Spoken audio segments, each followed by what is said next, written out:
I'm Maureen Taylor, the photo detective. I really love family photographs, all of them. From the mystery images you find in shoeboxes and albums, to the pictures you snap with your digital devices. No mystery is too small. A simple question about an image can lead to new stories of your ancestors. This means you can count on me to help you identify the people in them, offer solutions for preserving and organizing them, and yes, even guide you in the various ways to gather and share picture stories with your relatives. Welcome to the Photo Detective, where we cover historical image analysis, genealogy, and how to work with your family photo collection.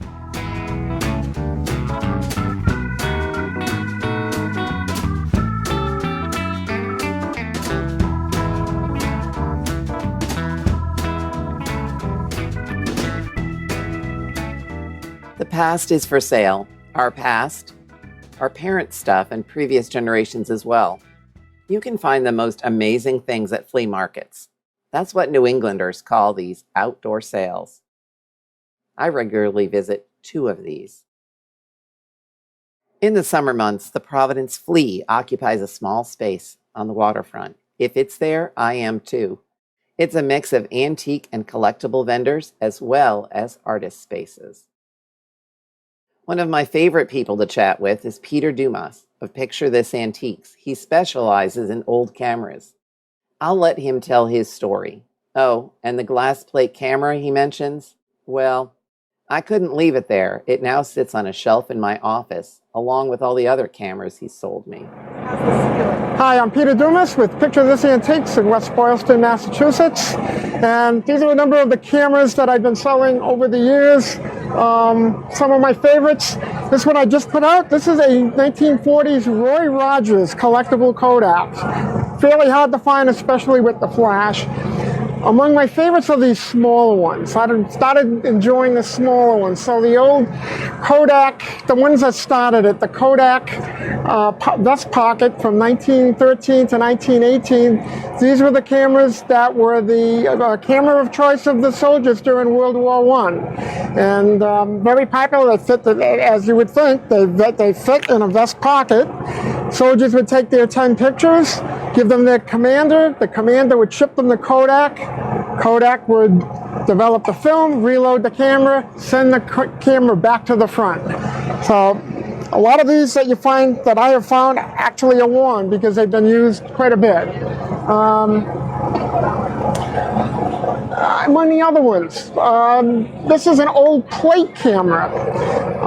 This is a Seneca, made in Seneca Falls, New York, around 1908, 1909. Used a plate that they put in the back to develop the film.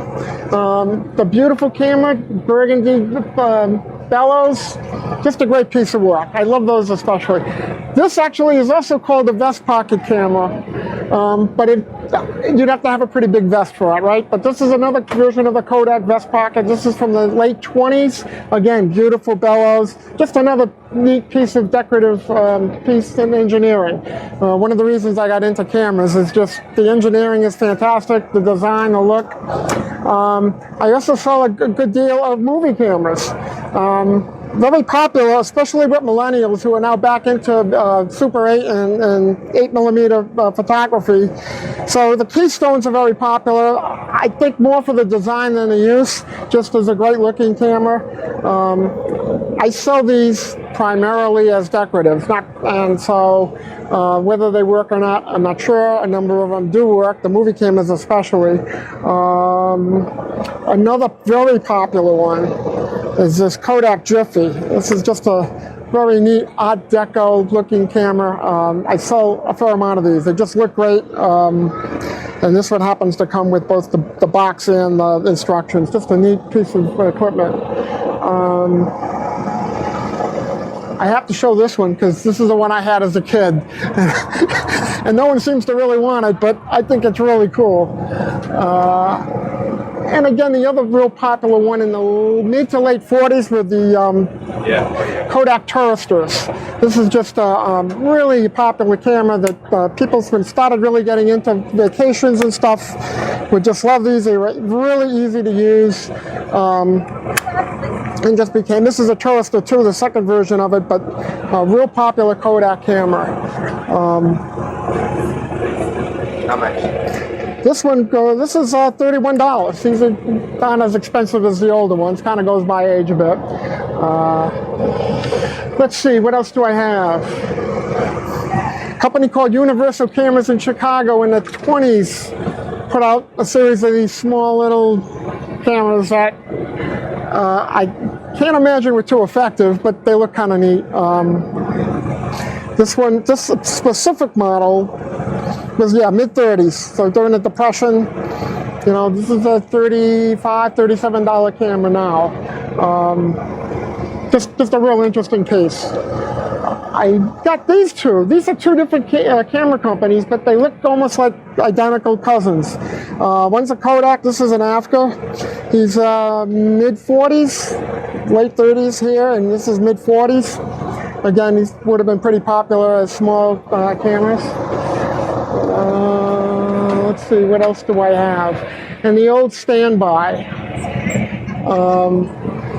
These old Kodaks, the old folding Kodaks, just extremely popular back in the day, and I saw a lot of these in different years and different varieties.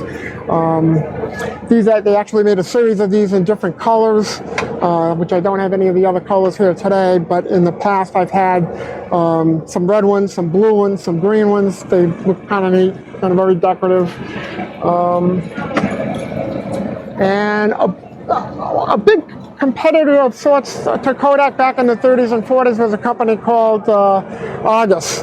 And so they really competed directly with Kodak and tried to emulate a lot of their cameras. And so I'm looking for my other one. This one looks almost the same as a Kodak Brownie Flash, which I have somewhere in the booth. I think it's right behind you, actually. So Kodak came out first. These guys came out second. The more popular one was the Kodak Brownie, which lasted a lot longer. And again, Kodak was the leader, and Argus never really caught up to them. And Argus ended up moving into more high-end cameras as a result. So I started 5 years ago in actually selling vintage advertising. That was sort of my life. My wife and I had a lot of that as decoratives in our house. And as I started doing that, I fell upon a camera at an auction that I bought, an old Kodak 2A cartridge camera that looked kind of neat. It was a regular basic folding one like that one. And I bought it. I really liked it personally. But when I went to sell it, I sold it immediately and said, there's a real interest in there. So I started picking them up at flea markets and estate sales, and found not only that they were really popular, especially with millennials, but there was a great history behind them. So the fun part I have is not only finding them, and I get them everywhere, auctions, online, estate sales, what have you, friends and family who, but the history behind them and the background is really fascinating. So every camera, I do a background check, if you will, find out about the camera, when it was made, anything interesting about it. So, for instance, the military use of the Kodak vest pocket intrigued me. And it has just grown. I have sold, so I've been selling cameras for only about little over 2 years. Sold over 200. And continue to grow. Now I'm getting requests online for specific models or types. I have some people who are trying to build a collection of different cameras within the Kodak, like you, yeah. And so I try to find those, and it's just fun. And I'm always looking for different cameras I haven't seen before. There were two that I wish I could show you today, but I got them last week and I sold them immediately. And they weren't Kodaks. They were two brands I'd never heard of. They looked really weird. They were from the late 40s. And so if someone's interested in looking at the cameras that you have for sale, how can they do that? I post a lot online. I have a website, picturethisantiques.com. I have a Facebook page as well, and the Facebook page is probably the best place to go, because that also shows every week where I am. I do a lot of shows throughout New England, especially during the summer, usually every weekend. I have a small shop in West Boylston that is open on occasion when I'm there. If I'm doing shows, I'm not there. And again, those open dates are on my Facebook page. And there we go. In addition to the flea, I make at least one visit to the Brimfield Antique Market. It's held 3 times a year, but for some reason, my tradition is to go in July. Yes, in the 90-degree sweltering heat and humidity. Think 100,000 people and vendors spread out on 12 fields. I've walked miles looking at stuff, learning history as I go, and I've picked up some wonderful photos as well. In this video, you'll see some of the things I've seen over the years.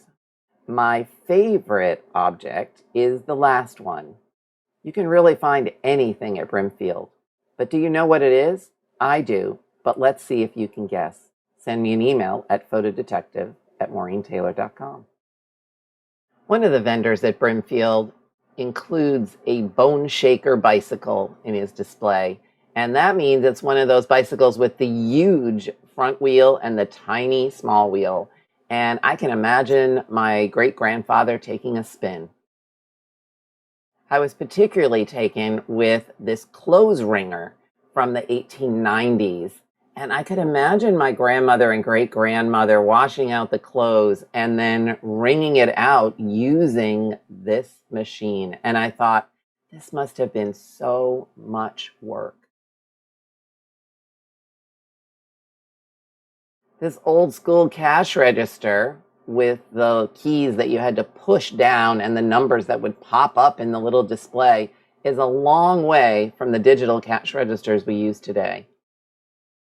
I really enjoyed seeing this toaster. It made me think that I actually could toast on it, that I could use it on the table at breakfast. And maybe, just maybe, it would do a better job than the 4-slice toaster I currently own. And I adored this painting easel, which would have been for a very large, oversized painting. It's just so beautiful, and if only I could think of a place to put it in my office, it would have come home with me. It's a rare item. You don't always see the same things at Brimfield. So if I saw it this year, I may never see it again. In this particularly well-organized booth, you can see hats and photographs and all sorts of knickknacks. That's what Brimfield is all about. It's the thrill of the hunt and the thrill of searching through all of this amazing stuff. It's the past that you can hold in your hands. My friend Jane stands next to this object. Do you know what it is? I was amazed to see it last year. I think someone must have bought it. Send me an email. Let me know what you think.